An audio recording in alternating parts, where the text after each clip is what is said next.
братанчик, как вы, денсаулыктарыңыз? Походу, сиздин хайпыңыздан да ашып кеттим болуш керек. Вот. Кандай десем, мен эми бөлүнгөн жокмун. Чын видеону жакшылап көрсөз, мен хейтерлерге эле мындай жарыялап кылган болчумун, хейтерлерге эле арнапчы. Эч кандай бир немем жок болчу, мындай оштукту бөлүп, же нарындыкты бөлүп эки жакачы. Бир гана вот хейтерлерге эле. Сиздин да канчадан хейтериңиз бар, вот чыпалак ар нерсе сөздүн баарын жазат. Вот ошолорго нервим кайнап, жиним келип, ар нерсенин баарын сүйлөп салгам да, ошо туура эмес моментти алып кесип туруп, киргизип анан кийин хайп болуп кетти. Бабалар ыргытып атат. Видеону чыгардым, стористерге дагы, эфирге дагы, постко дагы. Эл журт деген мындай жаман нерсени баттаратат эмеспи, жакшы нерсеге карагандачы. Аста айбан болуш бир паста дейт го. Ошол эле сыяктуу эле айбанчылык жердин баардыгын таратып атат, жакшы кылган видеону эч ким таратпай атат. Менин жеке аккаунтум жаап койдум, эми жоготуп алып жүрбөйм бул аккаунтты. Азыр канча деген ош тараптан мага жалобалар ыргытып атат.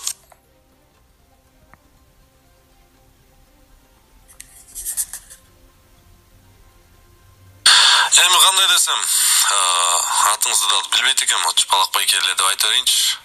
Кандай десем сизге, сиз өзүңүз аябай жакшы түшүнөсүз хейт эмне экенинчи. Сиздин акыл эсиңиз ордунда эле болгон байкесиз. Вот мурда эфирде отуруп сүйлөшкөндө, мындай талкуулаганда, мындай чоңдулеген байке катары эле жакшы мындай түшүндүргөндө, бул кишинин акыл эси ордунда экен дедим. Өзүңүз хейттин баарын көтөрүп жүргөнүз, мен ошо хейтти көтөрө албай койдум. Көтөрө албай бетке эле айтып салдым. Вот оштуктар мен жакка жазбагылачы депчи. Вот ошол жердин баарын алды да кести да эл журтка кетти. Мен мындай аркылуу хайп болоюн деген деле оюм жок болчу байке. Түшүн. Бул хайпты мен создавать эткен жокмун да. Буну деген, башка аккаунттун башка балдары, мындай администратор групп жана злой бала деген киргизди. Вот ошондон барды башталбады. А так чо? Эми аракет кылып көрөбүз бул жерден мындай колдон келишинче мындай эл журтка түшүнүктүү мындай кечирим менен. Да, братанчик, я сделал. Советиңизге чоң рахмат. Все, услышал вас. Ассаламу алейкум. Сыдыманбы? Кечеден бери звонок кылып атам, албай атасың. Видео обращение кылып киргизе турган болдум, айла жок. Сыдыман. Кечирим сурап, баяк кыласыңбы, мага бар, бирок кармасам. Достор, мен ушул Азамат Исмаилов агабыздын сөзүнө 100% кошулам. Эң туура сөздөрдү айтып өтүп кетти. Бир эки сөз айтып өтөйүн. Ошол Сыдман деген жигит ушундай видеону чыгаргандан кийин уйку жок түн жарымда саат 3-тө сиздерге кайрылып отурам. Чындыгында ал ким? Кыргызстан үчүн эмне кылып койду? Анын артынан ээрчигирей эле жаштар экиге бөлүнүп алып түндүк, түштүк деп урушуп атканыбыз туура эмес нерсе. Аягы бир карын майды бир кумалак булгайт дегендей, бир кумалак чиритет дегендей ушинтип ошого чирбейли биз, ага көңүл бурбай эле. Биз өтө ынтымактуубуз. Биздин агаларыбыз менен тамашачылар айрыкча тыгыз байланыштабыз, ынтымагыбызга чек жок. Азыркы учурда ушул Кыргызстанда чечилбей аткан проблемалар көйгөйлөр болуп атканда мындай нерсе менен алек болуп урушуп атканыбыз туура эмес. Ошондуктан мен бир нерсени кайрылып айтып кетет элем. Ошол Сыдманга ким катталган болсо, кайра отписка кылып чыгып кетсин, эч ким көрбөй калат. Аны менен ишибиз болбосун. Баарыбыз көңүлдү жайында кылып, антип бөлмөй жүрөлү. Сыдман, калгаттын кызып, нормаль эркекти болуп жүрүш макулбу?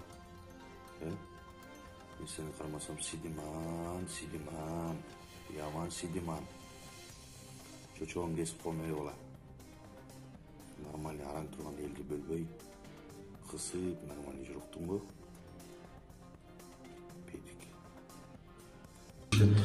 Ассаламу алейкум, урматтуу кыргыз элим. Азыр бирөөлөрдүн лентасынан көрүп калдым. Сыдыман деген бир чумоо болла кыргыз элини экиге бөлүп ушунчалык орустарды адам катарына теңеген сөздөрдү айтып, жалпы элдин кадыр баркына, намысына шек келтириптир.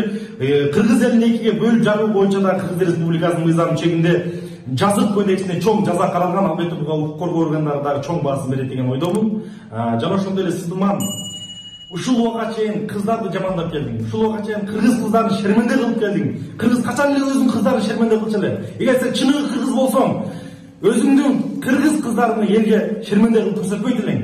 Бизге чындыгында ушул Сыдыманга окшогон чыккынчы адамдын кереги жок. Кыргыз элин баарыңарды чакырам, Сыдыманга кирип бүт барын жауып таштаргыла. Биз Кыргызстан бир бүтүн өлкөбүз. Биз бирге гана, биз бүтүн болгондо гана ийгиликке жетебиз. Барыңарды биримдикке чакырам. Комментарийда оштук, түндүк, түштүк болуп урушпагыла достор. Барыңарга. Ассаламу алейкум, кыргыз элим. Адашканын айпы жок, каткырып сен күлбөгүн. Адашканын айпы жок, сен малсың, итсиң деп адамдыктан бөлбөгүн.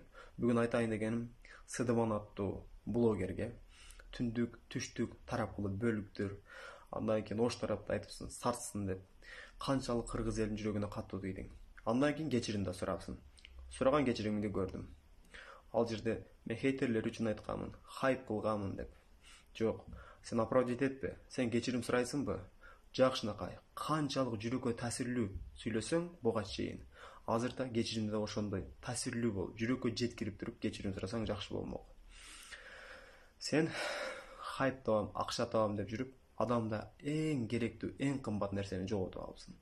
Биринчиден уят, экинчиден намыс. Ал андай деген нерселер сенде жок экен. Андан кийин дагы айткан сөзүң бар экен. Силер ушинтип коркута берсеңер, мен чет өлкөгө кетип калам деп.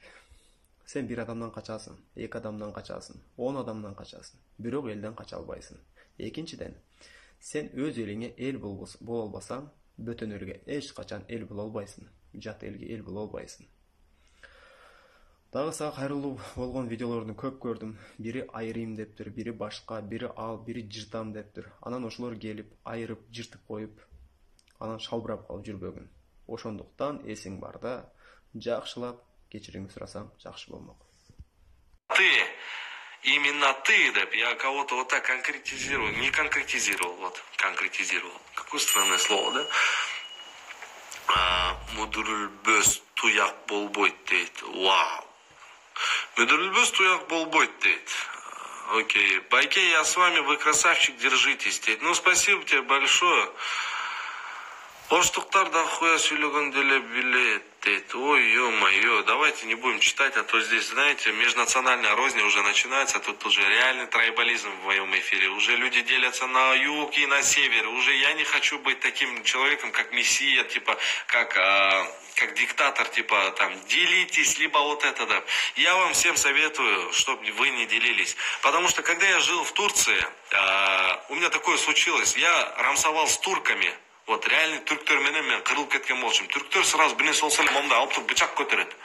Вот ошол моментте мага болуш берген бул оштук балдар болгон, оштук кыздар болгон, эми бардыгы эмес, эми башка деле областтардан болгон, бирок оштуктар дагы мага жардам беришкен да. Чет өлкөдө жүргөндөчү сен ал жерден сурабайсың, сен каяктыксың депчи. Сен кыргызсыңбы дейсиң. Чет өлкөдөн бир даш казакты көрсөң дачы кыргыз сыяктуу окшош, кебетерс окшош ура деп сүйнөсүң.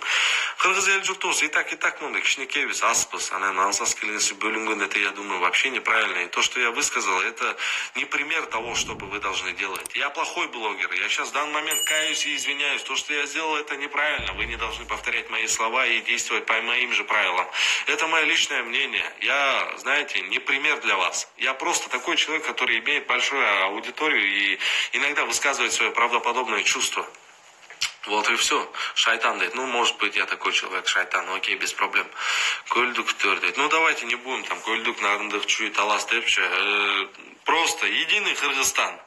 Кыргызстан — это сила. Кыргызстан берегсе, это, знаете, это уже промышленная, нормальная страна будет. Мы все мусульмане, мы все должны читать намаз и уважать друг друга и советовать друг другу. Если кто-то ошибся, мы должны его прощать, его вину.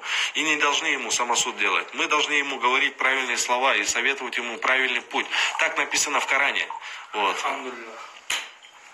Да давай ты не будешь шутить про это. Я не хочу еще обратно такой, я не хочу такой хайп, реально.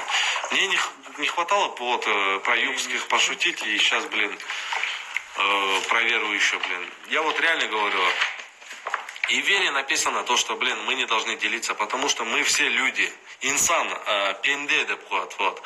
И то, что, например, для меня, знаете, Ош, Нарын, Чуй, Гölь, это все одно и то же. У нас, понимаете, вот такая страна маленькая, и где бы ты ни родился, это не имеет значения. Если ты родился где-то 500 километров дальше от меня, это не обозначает то, что ты другой.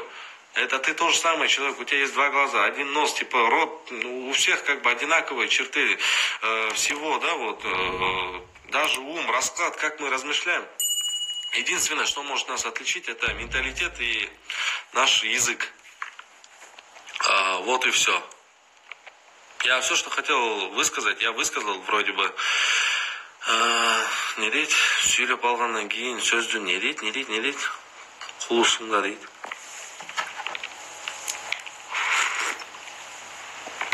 Енең дұрайын, бля, ака-мака, жақалар, көтіңірді.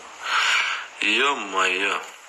Знаете, те люди, которые вот здесь сейчас меня поддерживают и матерят южан, вы мне не помогаете, вы наоборот усугубляете этот момент, и вы еще сильнее как бы... Чара, ладно. Я у всех попросил прощения, вот конкретно. Еще раз прошу у вас прощения. И не хочу делиться, вот. Реально, вот, мой косяк. И давайте мы...